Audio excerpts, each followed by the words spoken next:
Hello, I am Vladislava. I will be your guide at Stika Travel today.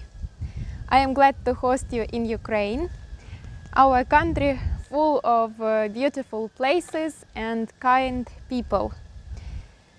Today we are in Konotop. It's Sumy region, and as you may see from the background, we are in a very special place.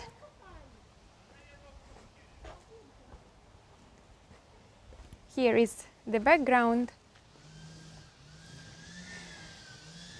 It's the Museum of Aviation. This place is full of flying machines, of different aircrafts and so on. And let's move to every plane one by one. Now you may see the first exhibit item. Its name is L-39, and it's a combat training jet aircraft of the second generation. What do you think? Why is it standing there? By the way, it's the only monument in Ukraine. You are our guests, so I will explain. Because our military unit that was based there since 1969 was the first that got this aircraft in the Soviet Union. So they were the pioneers in its acquirement in the Soviet Union.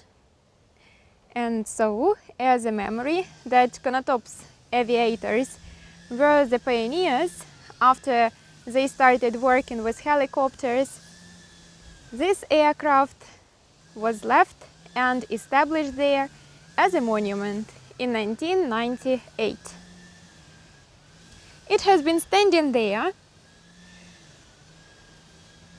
for a long time already.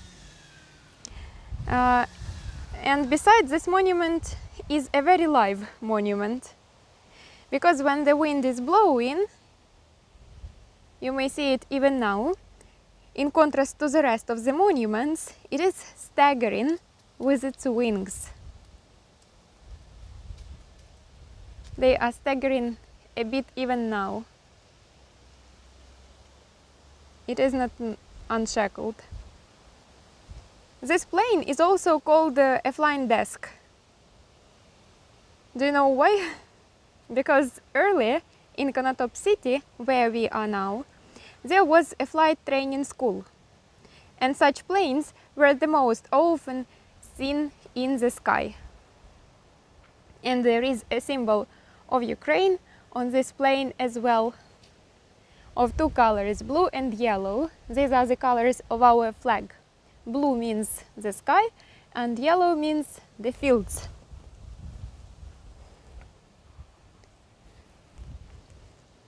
Now we are under the plane.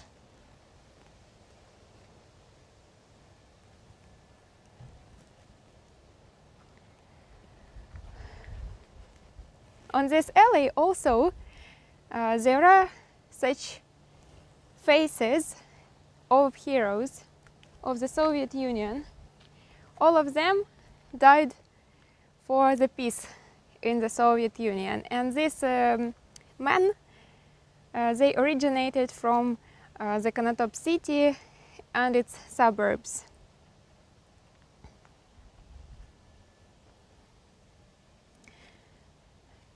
So it was the first plane. And now we are going to see the helicopters, the whole range of them. Just enjoy looking these powerful machines in their time. And the first helicopter, its name is Mi-1. We are going closer to this. Earlier its name was GM1. That meant helicopter Mila the First. It's the first helicopter that was built in the Soviet Union in 1947. The constructor was Mikhailo Leontievich Mila. Do you know how many such copters are kept in Ukraine? If you want to know it, there are all in all 5, including that one that is located now in Luhansk Aviation Museum on the occupied territory. Among those 5 helicopters that are kept in Ukraine, this one is the oldest, and it has a nickname. Do you want to know it? All the helicopters there have their nicknames, and this copter got such a nickname, a hare. It's a bit similar. This copter was liked very much by the pilots, especially by those participating in the helicopter sport. It was very sensitive. Its operating controls were very sensitive. It allowed the pilots to do maneuvers. It's not big and very compact. There is a pilot seat and a sofa for a couple of passengers on the back of this pilot seat.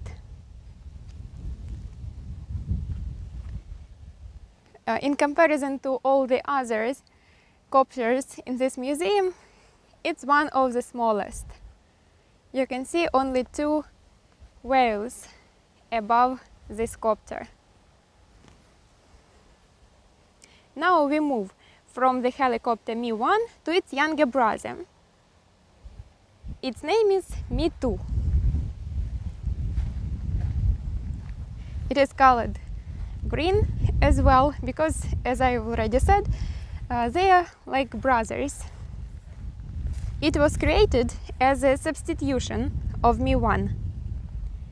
And this one is improved production.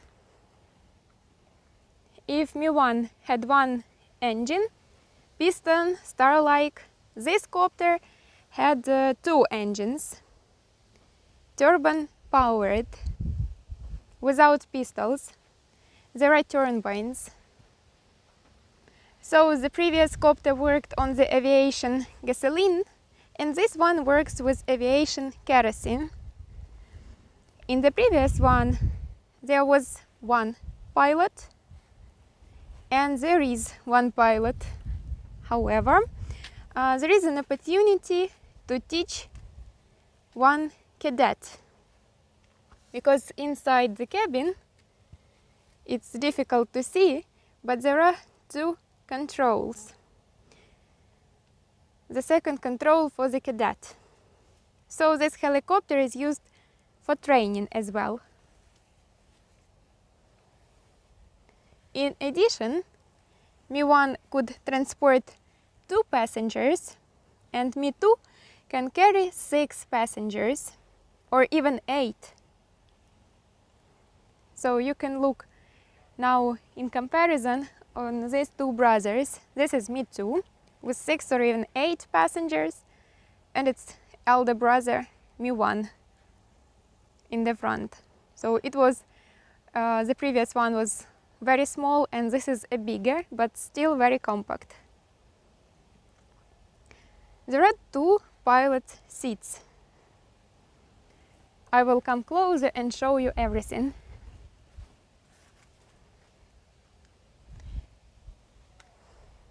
I will try to do it from another side. Maybe it will be better, because we can't go inside of it so far. So there are 2 seats for the pilots, and then the passengers compartment here, and a small place for some goods. Under this glass, on the floor, some goods can be placed.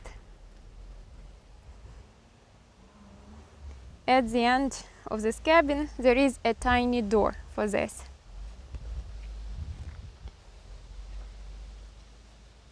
And what did I forget to say? its nickname, of course, because as I said, all the helicopters here have their nicknames. So it's called Cheburashka. Do you know such a hero from the kids' cartoon? It's old kids' cartoon, Crocodile Hena. If you did not watch it, my advice is to watch it. It's rather funny. And it got such a nickname because of the holes in front of the copter. There are two of them, two holes. That's why it is called Cheburashka, because this cartoon hero had two similar ears in such a form. And what is their function? They suck the air and have a function of the oily tank. So we got acquainted with a hair, looked at Cheburashka. Let's go further. We are going to the larger helicopter in the collection of the museum. It has such a name, Mi-6. But it is not the full name. For the full name, you should know the Ukrainian alphabet at least a bit. The first letter of our alphabet is A, and the last is Ya. So what is the name of this plane? A full one. Mi-6 A-Ya, like the first and the last letter of the alphabet. And it has one more name, Mi-22. Why is Mi-6? The transport version of this helicopter had the name Mi-6. But this is not a transport version, but it's an air command station. It's a control station where the army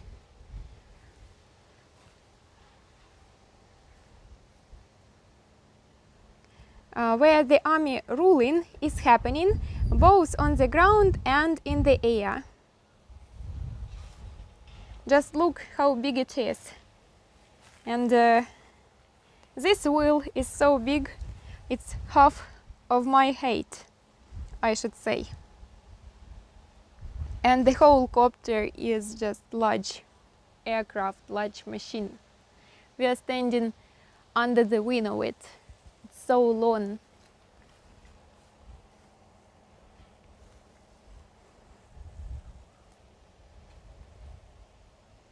There are 5 vanes above this copter.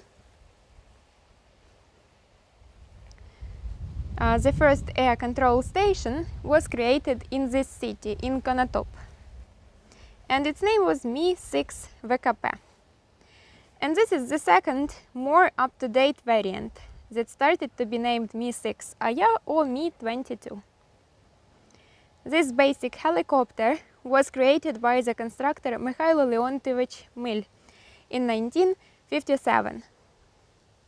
Just pay attention how much time it is standing. It was working because it's not of our generation, so to say. 1957, and this machine is still now, and we are looking at this.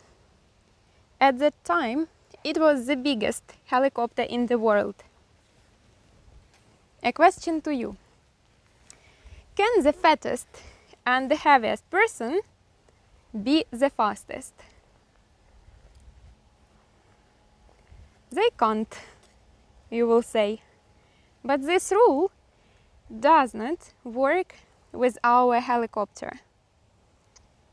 Being the biggest and the heaviest helicopter, in its time, it was the fastest one. Its speed was near 300 kilometers per hour. Could you imagine this giant copter flies with such a speed, 300 kilometers per hour. Not all small cars can do it in our days. Not speaking about old days, 1950s, 1960s. Apart the vanes above, as usually, because vanes are typical for copters, for helicopters, there are two planes. And you will ask, what for? It's a normal question. In comparison that proves my words, I will show you the previous helicopter. There were no wings. And there you can look at this one, and on the other side the second one.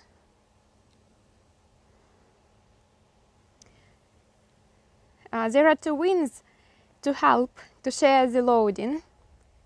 So near 20% of the loading during the flight, these two wings share instead of the above vanes. They make it easier for the air machine to fly. And do you see this great vane? Moreover, it's not only big and large, it's very heavy. Just suggest what weight can one vane be. I am sure you will not guess about this example, about this exhibit. There are 5 such vanes, and this one is weighing 1 ton. Each of them weighs 1 ton. For its size, this helicopter got a nickname, as every of them. Do you want to know it? Can you suggest your own nicknames for these large machines? It's a cow, a very big cow. This aircraft could lift up to 12 tons of goods. Are you impressed? It can easily lift your cow with you. And at the back of it, there is an opportunity to lower it. An armored troop carrier could be driven inside of it, in this part that we are looking at right now. Of course, without a turret. Or there could be placed a car that was carrying a cannon in the trailer. And we are going inside of this plane, of this, copter. I will inform you once again that it is a salon variant.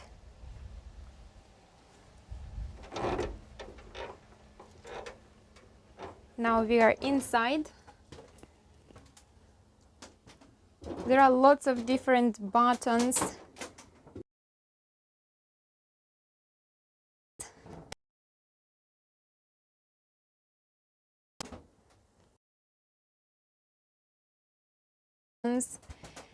And different for this. And we are going to the copter.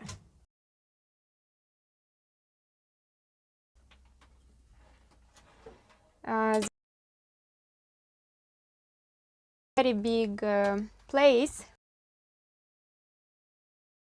The crew commander and the seat.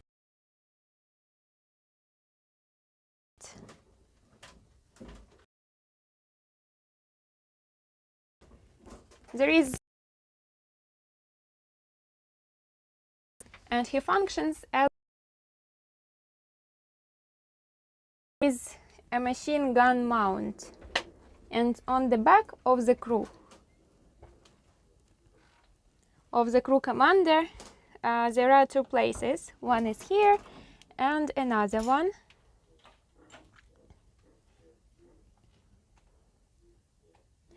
For an on-board radio operator and an on-board mechanic, 2 more armchairs. So 2 crew members control this helicopter. They can manage it one by one or together during the flight. But the visibility here is not so good. Again, there are so many tumblers and buttons. And the helicopter during the flight is vibrating much. That is my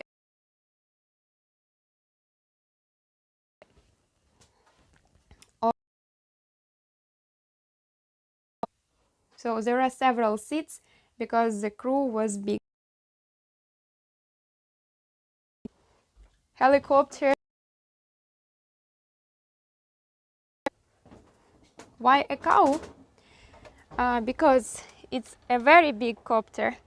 I'm not sure if you can see the difference, but I will show you again. The size of this helicopter, it can't be even shown in one picture right now, but I need to move in order to show you everything. And the other, standing nearby, for example, it's rather small, so it's not a cow. And this one is a cow.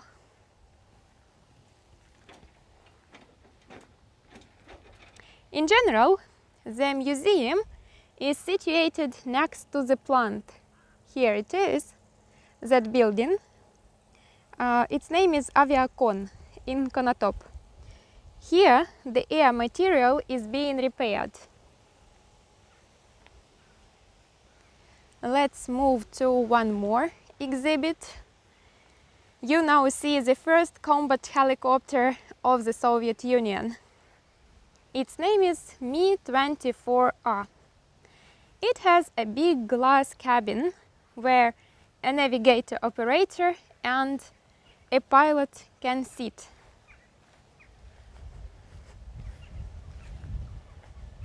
So here is this glass cabin. And I will do my best to show you those two seats.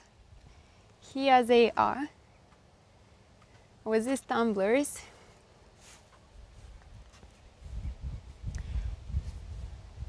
Due to its form, this copter got a nickname. It is called Granchak. In Russian, it's a glass with edges or with grani. That's why it is called Granchak. The navigator operator functions as a navigation officer too.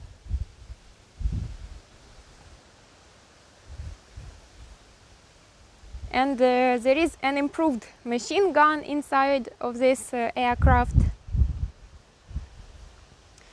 This copter could transport even 8 paratroopers. They are sitting there inside the cabin. And as for weapon, apart the machine gun, there are special wings. Just look at this. They are not flat. They have special details. They serve the same way as in Mi-6 for unloading the upper rotors. And there are shorter vanes of the upper rotors. Do you see that the wings are created angle-wise? In comparison, the previous, a big cow, they were horizontal, and here angle-wise. So when the helicopter is flying, they share the weight of this copter. And there are such pylons under the wings.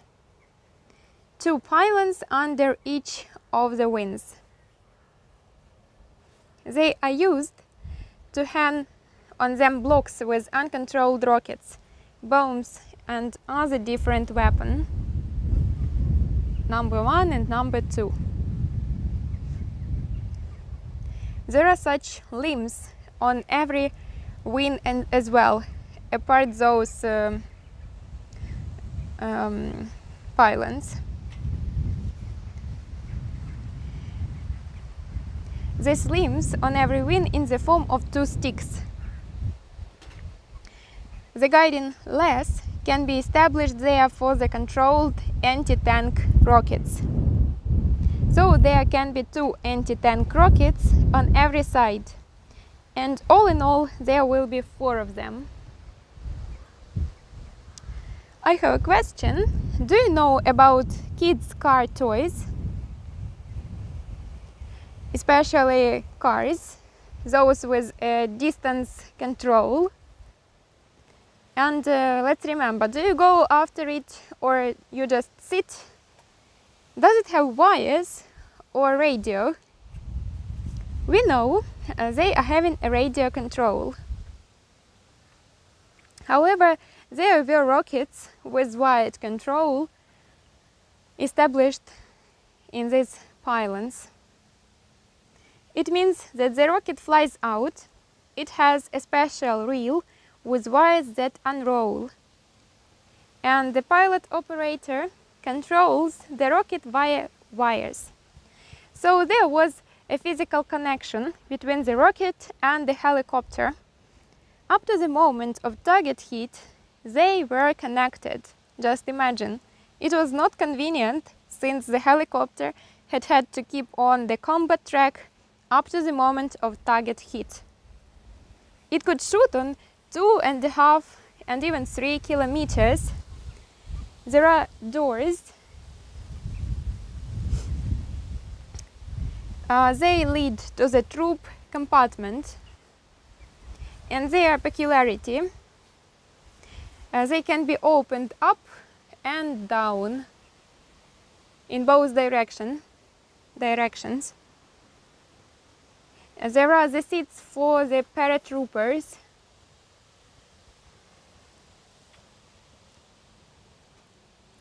And there are hatches, 1, 2, 3, 4 of them on each side. What for were they used? What do you think?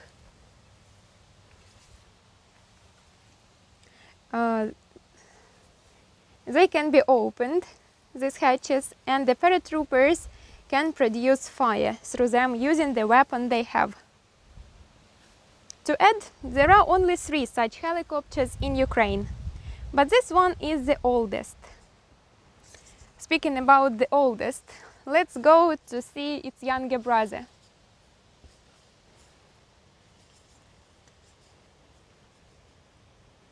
But more raptorial, it's very similar to the previous copter, if to look at the side of it. The difference is in the nose body. It's also Mi-24. If that was Mi-24R, this is Mi-24V. It's the younger brother, and it was created 6 years later in 1975.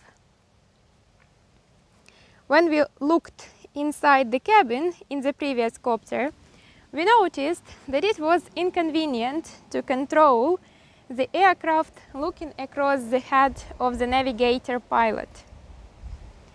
And that was the United cabin. When this helicopter was created, all the defects were taken into the consideration and improved.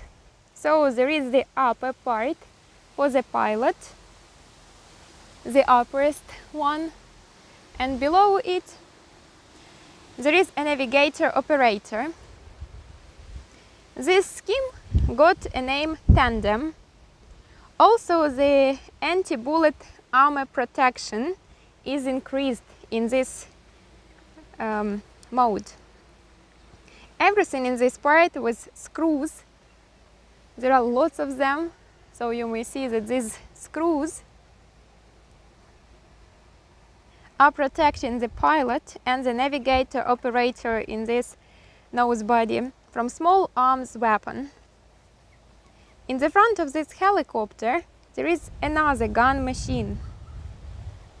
Here it is, this gun machine, and just pay attention to this. How many barrels are there? So its name is CEST. It has 4 barrels, and it's like in the films about Rambo.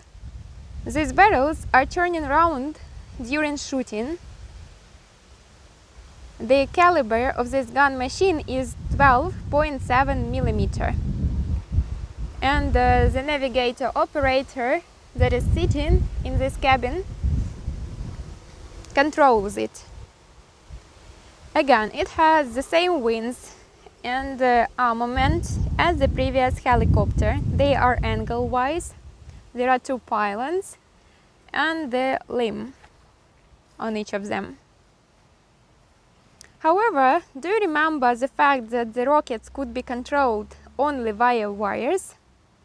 Containers can be established there on these 2 pylons, again in this version, on this younger brother. So the rockets are controlled distantly through the radio. That is a very big improvement in Mi-24V.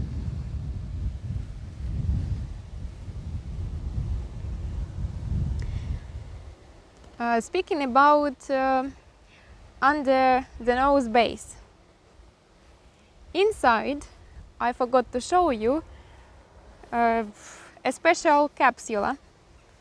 Here it is.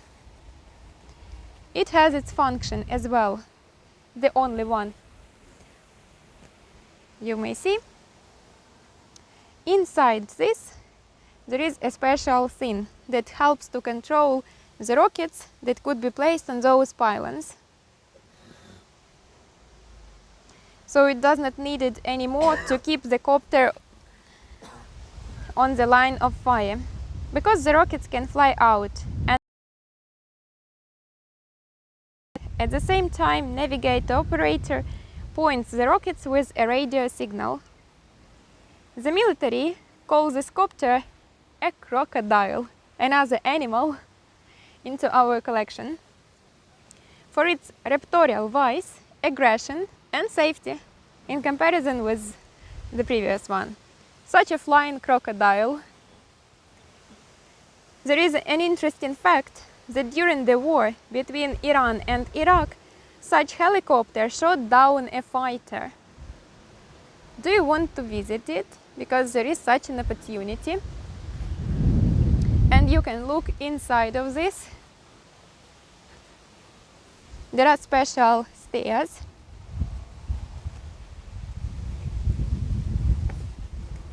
Here is the seat for the pilot and another window for the navigator operator. And again, there are lots of different tumblers and buttons with arrows or without them, a lot of numbers, and only the pilots know their function.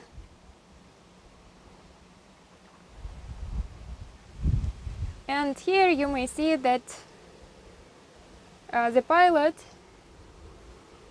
can have a better visibility.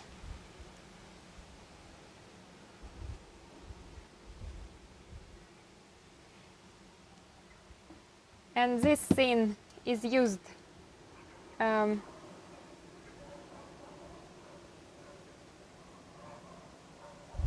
yeah, there are 2 scenes, this one and a bit lower, another, to start the flight, and this one to rule, to which side, to the right or to the left.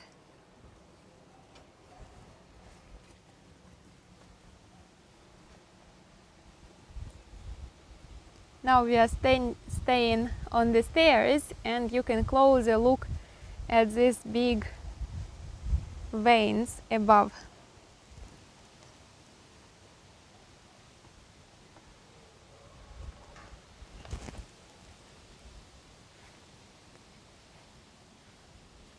Just imagine that these copters were used during the World War II, some of them, not this one, and they were created in the Soviet Union, and they can still fly. But of course, something is done to them so that no visitor can start the engine and to fly. All in all, we've already seen Me-1, then Me-2, then the large helicopter, and two brothers, Me-24R and Me-24V. Now we are going to see one more helicopter. Its name is Me-8T. It's a transport amphibious machine. It can be used for the transportation and for combat as well, since it have these bars for the armament. It's one of the most widespread machines in the world. Over 35 modifications on this aircraft exist now. It was built in 1969. Modern variants of it are still flying. For its long service, it got a nickname. You may see that the vanes are moving because the wind is rather strong today. So it works, and it's a very famous aircraft. That's why it has a name, a working bee. A worker bee. It works. You could see it in the sky because they often fly. It's a vehicle combat copter. It can transport goods, paratroopers, or weapons. It can take either uncontrolled rockets or aviation bombs. They are established here somehow, and then it takes on. There is a place on each of them for 2 rockets, for example, or for 2 bombs. What is the peculiarity of this exhibit? It gives an opportunity to show how operating controls work. There is a ladder in order to board an aircraft. So we are moving here, and I'd like to show you the cabin inside this aircraft. Here you may see one more soldier.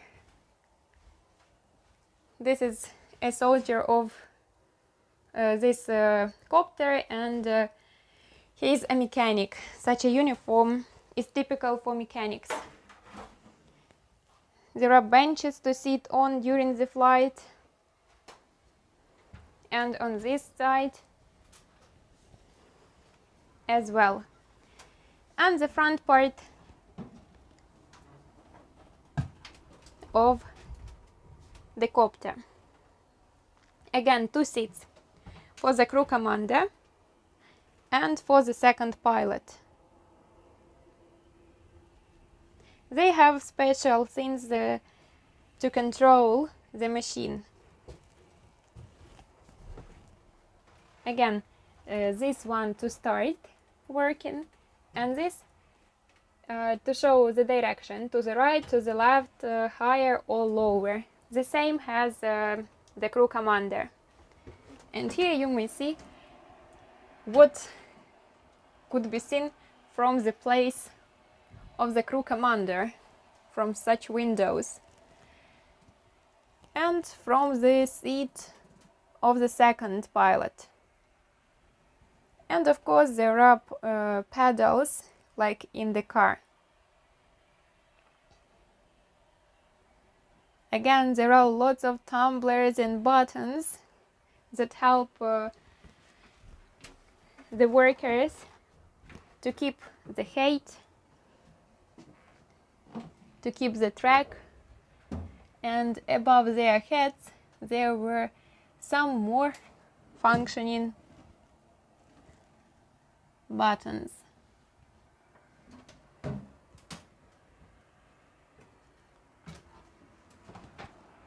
We are going outside, and there is one more exhibit item of the museum. It's a large exhibit, so to say. It's a copter, but it needs repairing, and it is standing here not for a long time. That's why this copter is not spoken much during the excursions, because it needs to be done first and then to be shown. But I'd like to tell you something. Its name is Me-26, and since 1980 this copter is the largest in the world. Its speed is 298 kilometers per hour. Again, you have two holes above, and since this copter is standing there not for a long time, it does not have a nickname so far.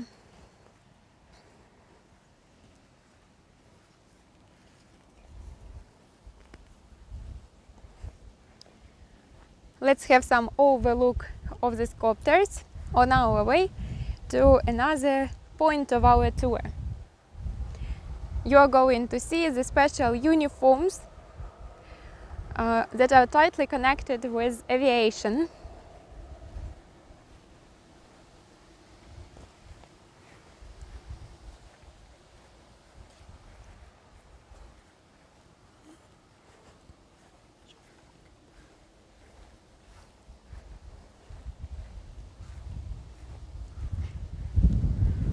There is a special room in the museum where you can see the uniforms. In this building you can buy tickets when you come here.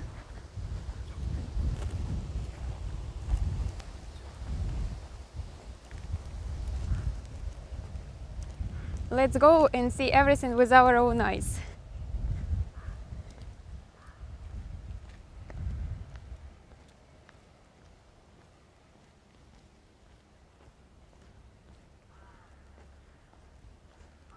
There are men in special uniform, and I will inform you that there are lots of them.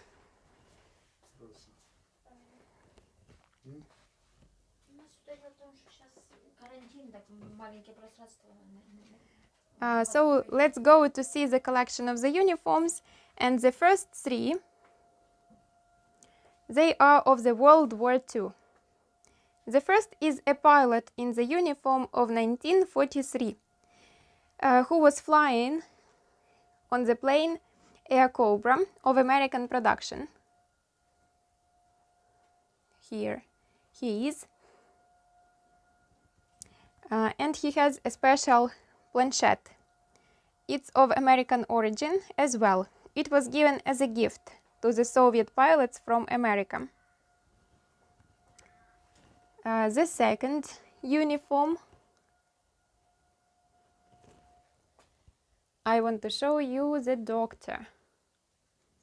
Just a moment, I will find it.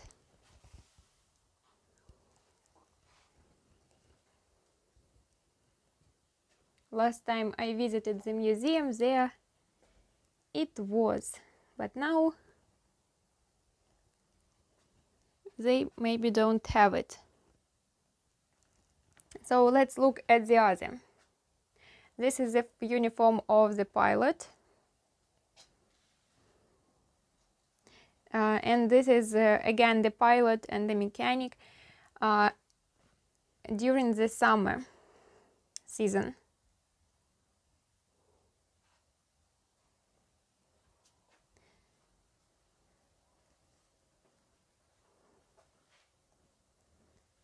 Here you may see a very interesting example of the uniform. Again, you can observe these planchettes of American origin.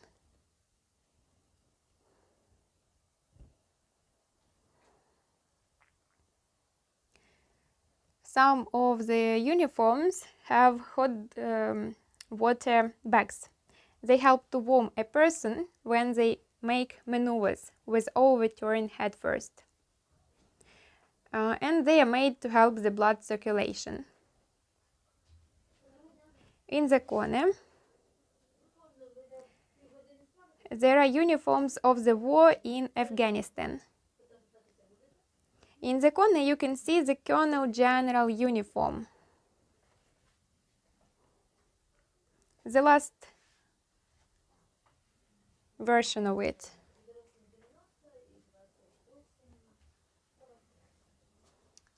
Then the last but one is the uniform of the paratrooper, but not the standard one.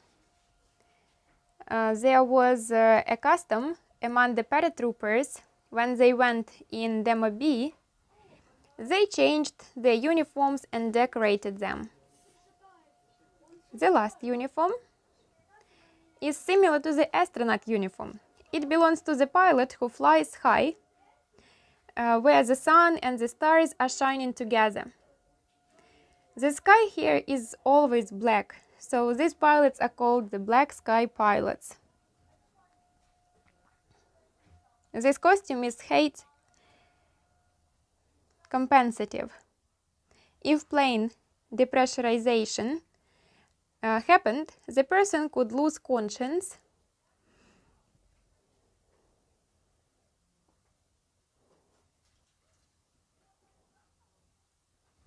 I will answer all your questions, of course. So if the person could lose conscience,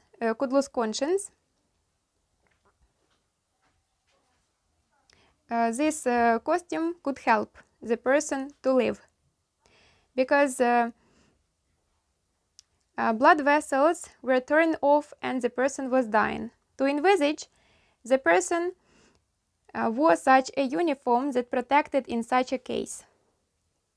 The uniform had special tubes with the air, and this costume inflated.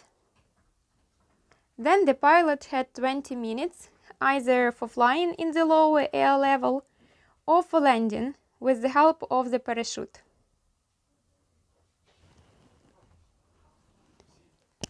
I'll show you another examples of the uniforms. This is the modern uniform of the pilot.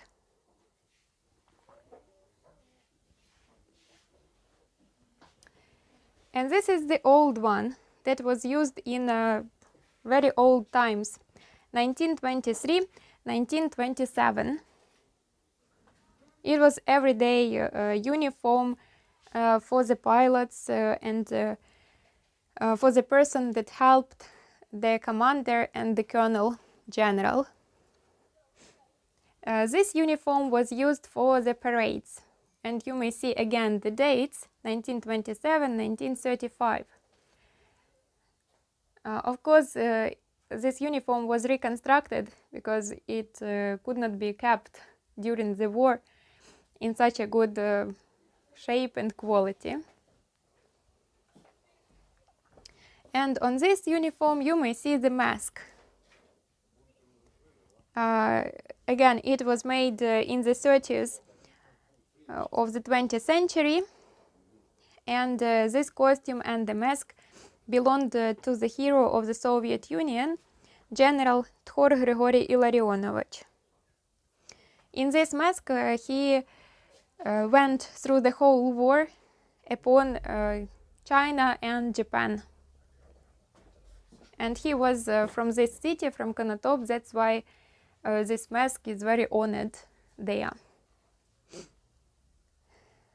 This uniform is an everyday variant for the lieutenant during the Second World War. Near him you may see again the blue uniform. It's a more modern variant that was used in such years like 1956, 1973. And it was again the uniform for parades. This uniform is for pilots, a summer variant. It was used in 1978-1991. You may see helmets and mask, and everything was very tight to the face. Was very convenient.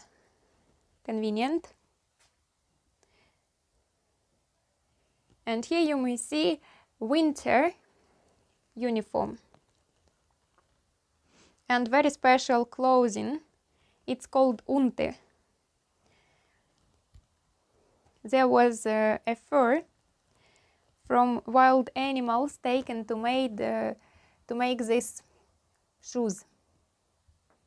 Of course, there were gloves, again made of some skin of animal, to make the hands of the pilot warm, because as you know, on a very big height, it's rather hard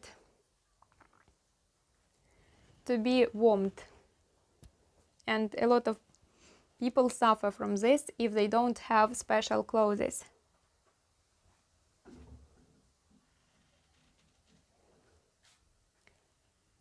There you may see one more uniform with such a tube. Again, it's a summer variant for the pilot, but such pilots were ruling not usual copters, but fighters. And this uniform is not for a pilot already. It's a usual soldier whose task was to find out where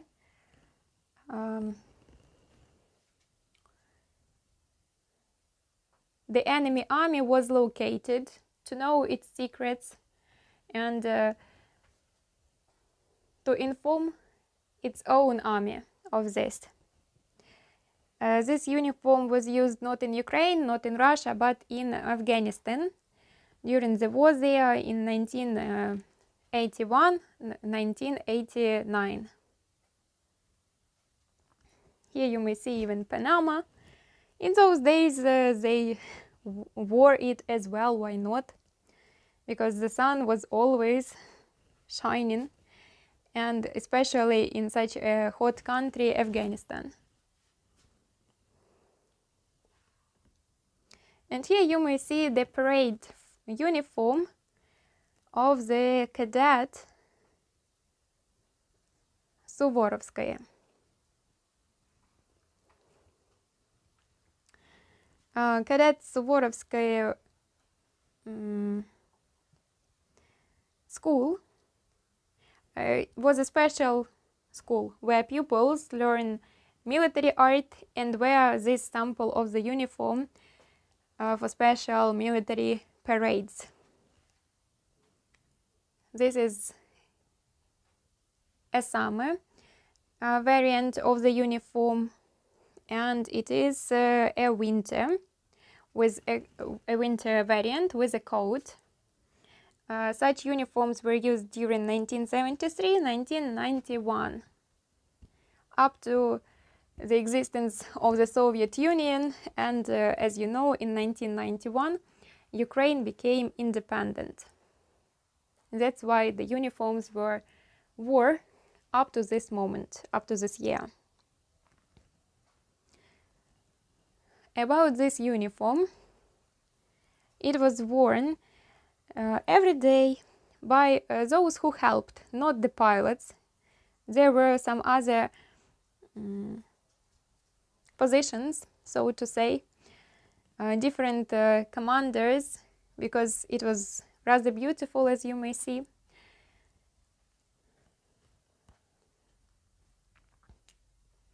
And with different golden details and with buttons on this uniform.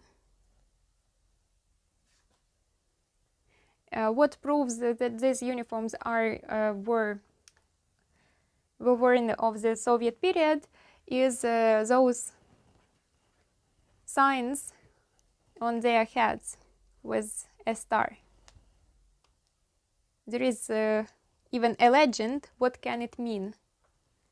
Have you heard about it, about this red star in the Soviet Union? Why there are 5 angles?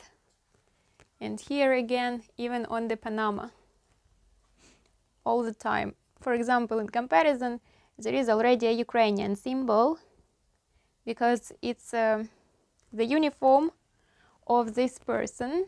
He is from Konotop city and he is alive. That's why we are living in Ukraine and it has Ukrainian symbols. And there are 5 angles because there are 5 continents in the world. And there was such a legend that it meant those 5 continents and they could be united in one union. On the windowsill, there are various helmets, even such. Of course, it's of the Middle Eve and it's not connected with flying, but still it's a part of the history.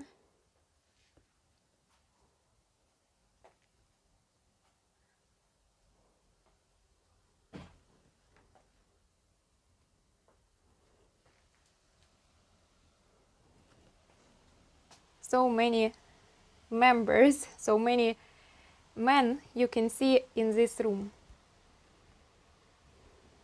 at one place. Now we are going outside. You may enjoy these machines again. And if you have some questions, you are welcome to ask. I will be glad to answer.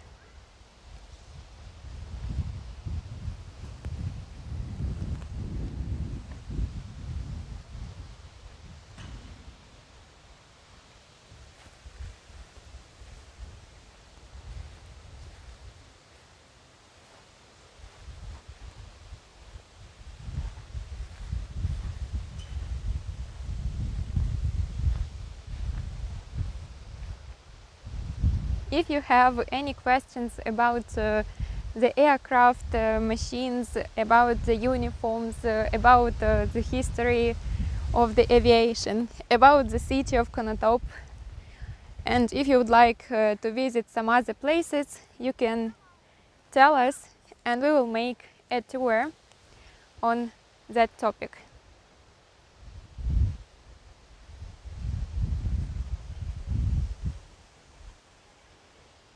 There is such a beautiful territory with roses, flowers, because the visitors are all the time there. They are going one by one, not with large groups, due to the lockdown and the pandemic and everything.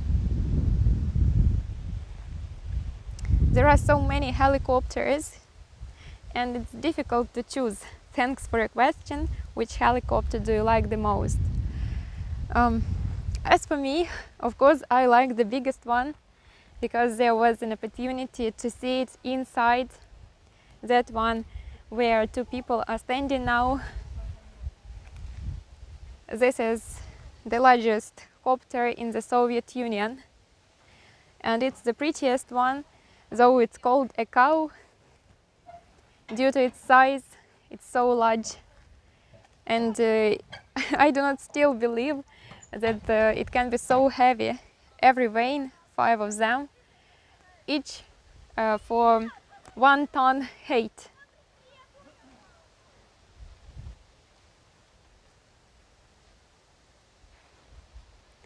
So thanks for a question. Any other?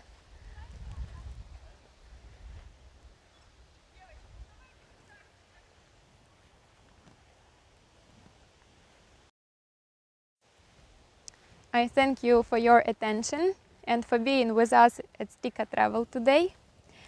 If you do not have any other questions or you will have them later, you can write to our company and we will be glad to answer. We were in Konotop city in Sumy region. And see you during our next tours. Bye bye!